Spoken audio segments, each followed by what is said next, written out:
how we view death is very important. Okay, we're not to believe in death. You see, we've got to make a clear distinction between things we believe in and things we believe. It's like if somebody asked me if I believe in UFOs, I'd say, no, hell no, don't be a fool. I don't believe in UFOs. If somebody asked me if I believe UFOs exist, I'd say, oh, well, yes, Drake's equation. It's preposterous to assume that there's not more intelligent life in just our galaxy with 500 million estimated habitable planets. Okay? That's just stupid. So, you understand, my friends, we've got to really understand that there's no human being that can save our lives. There's no human being that can give us what we really need. Okay, we need to be known, loved, and understood, inside and out. And we know nobody knows us like ourselves. We do not share every aspect of our lives with other people, and they don't want to know. We know that because we're humans, and we don't want to know every aspect about everybody else's life because we choose not to be busybodies. Do we think God is any less? But he's forced to be involved because he can't let us go. It's like the parable Jesus told of the shepherd with 100 sheep, and 99 follow him, the shepherd, the good shepherd, but one strays, and the shepherd leaves the 99 on the hillside. That would be the vast majority of righteous people out there, and he goes after the one. That's the job, because God's not willing to lose one. So he's involved in our lives in a very intimate way, yeah. And that's a good thing. In our right mind, we would see it as a good thing. God's not invading our privacy. He wants to share the things that we enjoy and be involved and to be thanked. In all things, give thanks, it's written. All things work together for good for those who love God and are called according to his purposes, to be his friend, and by default, be his servant. And then we go out and we're a friend and a servant to humanity. We can't resist it. You know how hard it is to not do anything. I don't care if you're born a silver spoon in your mouth, what your situation is financially. You're not content. You're not gratified. You're not satisfied. You're not okay.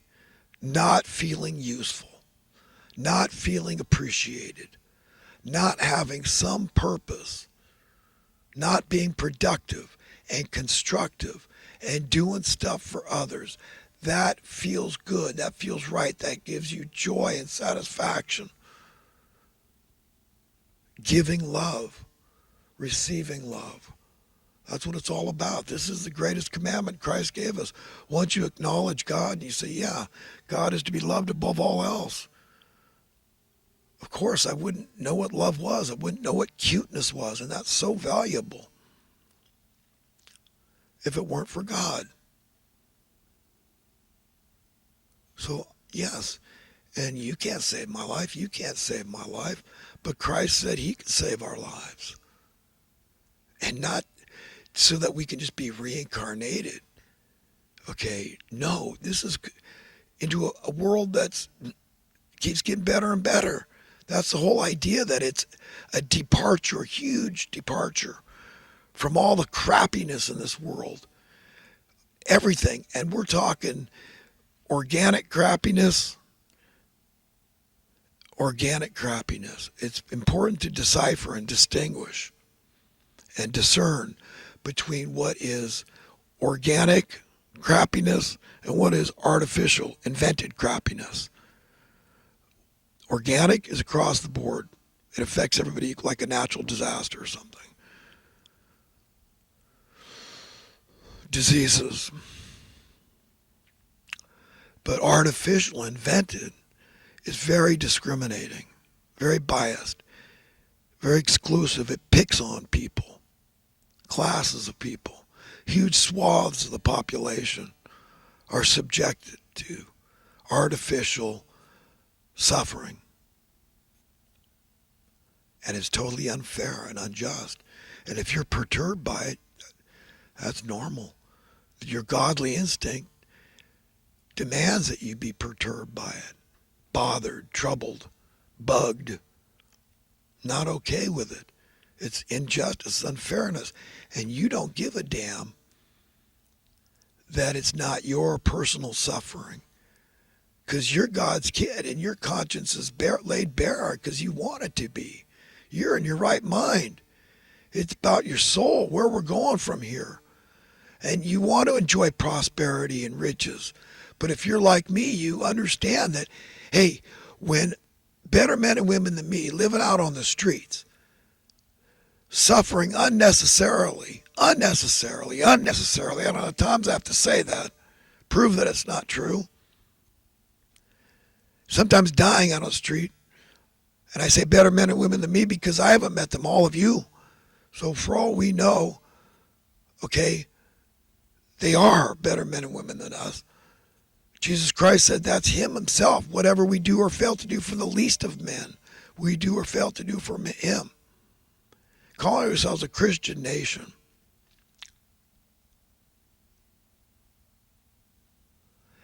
And I'm supposed to enjoy prosperity.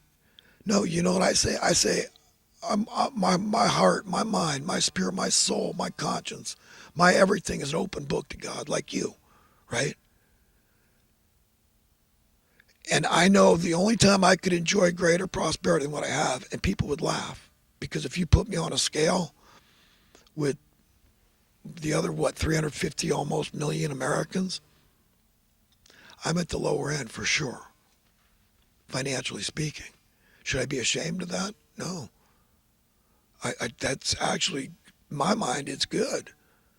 In fact, I feel ashamed of what I have, that I'm not giving more to the poor, like Christ said to the rich, that the rich ruler that went away sad after Christ said, give everything you have to the poor, then you'll have treasures in heaven where neither rust nor moth destroys and thieves don't break in and steal.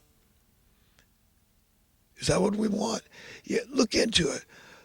Study, research for yourself. Don't believe me. How many people are utterly miserable? You know how many Bitcoin millionaires out there are probably miserable right now? All the people that won the lottery, all the people born with a silver spoon in their mouth, all the people where riches came too early in life and it became too vast. Their lives are ruined. They're miserable, depressed. Sometimes they commit suicide. So money doesn't bring happiness. It brings a pseudo form of happiness to some select people that are delusional, deluded, not in their right mind. Because if they were in their right mind, they'd say, when that person at the bottom of the financial ladder, economic ladder, social economic ladder, bottom rung, when they have it at least as good as me, preferably better, then and only then could I enjoy a greater degree of prosperity. Now, is that, for a lot of people, they're going to mock me and say, oh, you're just virtue signaling, because I know the truth, that you're just a loser and you just lack ambition, and that's why you're not a go-getter. You're not out there making tons of money because you're lazy. I got your number. I understand that. I really do. I'm just a human being too. But I say, you'd be right, except for the fact that I do want to contribute. I do. It's fun. To me, everybody is an artist. Everybody is a designer. Everybody has a God-given imagination. I've never met anybody that didn't have some idea to improve an existing product. That's design. That's innovation. That's building on other people's ideas. That's what we do. It accumulates. It's okay. Engineers do not have exclusive rights to good ideas. Believe me, they don't. And the last thing you want to do is, like, I've got a nephew that's an engineer, and I've shared some of my ideas that I thought were pretty good. First thing he does, he gets on his phone and he Googles it. He just gave away my idea. I mean, what's wrong with having, we both had the idea simultaneously. But if I never Googled it, then in all fairness, the idea I came before I ever knew such an item existed. So whatever you do, if somebody shares with you an idea, don't go Googling it, okay? Please. Keep it. But to share, sometimes I give away ideas. I just say, you know what, here, I like this idea, and this would really advance humanity. I've shared quite a few ideas publicly. So it's okay. I really, in a way, I'm not afraid of getting ripped off personally. But it's just the point. You know how it is. It's fun, the idea that, wow, this guy came up with a good idea. I really enjoy this product. It's so cool. How come nobody thought of this sooner? That would bring me joy, enjoyment. Yeah, sure, okay, I'll accept the bread. But like I said, I'm still going to be that same guy that knows he can't enjoy prosperity. I can't enjoy being extravagant. Sure, I'd like to drive a new Corvette. Who wouldn't? Drive a nice motorcycle, have a nice yacht, whatever. Go here or there, feel completely financially free, buy anything I want, anytime I want, wherever I want. It's normal. We're all money lovers at heart, God knows, temporarily. But we've got to also understand that we need to be money haters like God. See through God's eyes and know it too easily corrupts the hearts and minds of men. We can't handle it. And the world of tomorrow, this paradise eternally that we're looking forward to, that Christ promised, there can't be any form of money. There can't. How do you think it got the term filthy lucre? You understand? You know how many homicides are committed for this stuff? How much crime is driven by this crap? Is it worth it? No. Can we live without it? Yes. If every other creature far less intelligent than us can get along fine without it, we too can figure it out. And we're only being dishonest. To who? It's forsaking our own. Who are you? What substance is there? God knows. You're a liar. You're lying if you say that we can't figure out how to get along without any form of money. Of course we can. What about lotteries? What about getting busy and making over and above what we demand of anything? Whatever, Rolex watches, yachts, helicopters, airplanes, you name it. Right? So we can't figure it out unless we just want to be liars, willfully deluded. All right, friends, listen, I want to get on to some recent and current events and other talking points from the last couple of weeks. The mainstream media does nothing to educate the public about simple economic facts. For example, the mainstream media economists they don't talk about chain reaction inflation. How if there's one thing in your life you can't get away from paying for, like housing costs, an essential human need we all need to pay, right? Somehow. And how, well, inevitably, if everybody's cost of housing is going up, they need to recoup that somehow. So a ripple effect, cause and effect, what I call chain reaction inflation. Do you ever hear the mainstream media trying to educate the public about this stuff? How one thing leads to another. But it's so glaringly obvious that I beg everybody, I implore you, please wake up and understand. The Federal Labor Department could have stopped all this runaway inflation simply by giving each and every year coming out in the media and saying, look, we're giving a commensurate cost of living adjustment to the federal minimum wage workers. That would have kept this country cohesive. And it would have prevented runaway inflation. How? Because right then and there, we would have had the conversation. What is driving up the cost for this or that? Because it's causing other things to go up, other services and other commodities. Let's just look at the very clear facts. Don't blame the workers who are just trying to stay even Steven.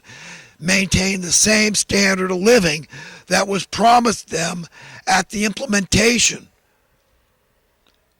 of the federal minimum wage mandate. That's all. Is that radical?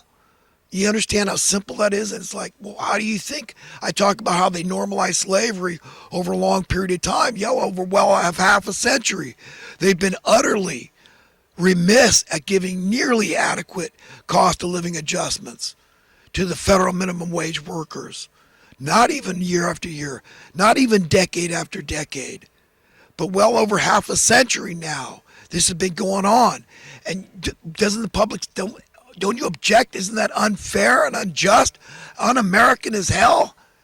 Normalizing slavery right under our freaking noses? And we're don't use that word. It was for this and that segment. What a lie.